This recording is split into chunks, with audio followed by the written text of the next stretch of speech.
കൊല്ലം സ്വദേശിയായ ഷിബുവിൻ്റെ ഹൃദയം ഇനി നേപ്പാൾ സ്വദേശിനിയിൽ മിടിക്കും. രാജ്യത്ത് ആദ്യമായാണ് ഒരു സർക്കാർ ജനറൽ ആശുപത്രിയിൽ ഹൃദയം മാറ്റിവെക്കൽ ശസ്ത്രക്രിയ നടക്കുന്നത്. സംസ്ഥാനത്ത് വീണ്ടും അവയവമാറ്റ ശസ്ത്രക്രിയ നടക്കുകയാണ്. കൊല്ലം ചിറക്കര സ്വദേശി ഷിബു, അദ്ദേഹത്തിന് 47 വയസ്സുണ്ടായിരുന്നു. അദ്ദേഹത്തിൻ്റെ അവയവങ്ങൾ ഇനി മറ്റുള്ളവരിലൂടെ ജീവിക്കുകയും ചെയ്യും.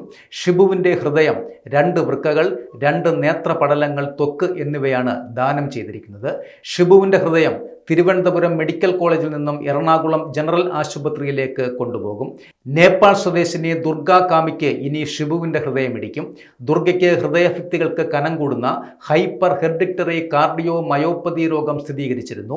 ഇതേ അസുഖം ബാധിച്ചായിരുന്നു ദുർഗയുടെ അമ്മയും സഹോദരിയും മരണപ്പെട്ടു പോയത്. ഷിബുവിൻ്റെ ഹൃദയം മാറ്റിവെക്കുന്നതോടെ ദുർഗ ജീവിതത്തിലേക്ക് തിരിച്ചു വരുമെന്നാണ് ഏവരുടെയും പ്രതീക്ഷയും. വാഹനാപകടത്തിൽ ഗുരുതര പരിക്കേറ്റ ഷിബുവിന് തിരുവനന്തപുരം മെഡിക്കൽ കോളേജിൽ ചികിത്സയിലിരിക്കെയായിരുന്നു മസ്തിഷ്ക മരണം സംഭവിച്ചത്. 10 മണിക്ക് ഹൃദയം പുറത്തെടുക്കുവാനുള്ള ശസ്ത്രക്രിയ ആരംഭിക്കും. ഇതിനുശേഷം റോഡ് മാർഗം തിരുവനന്തപുരം വിമാനത്താവളത്തിൽ എത്തിക്കുകയും അവിടെ നിന്ന് എയർ ആംബുലൻസിൽ കൊച്ചി ഹയാത്തിലെത്തിക്കുകയും ചെയ്യും.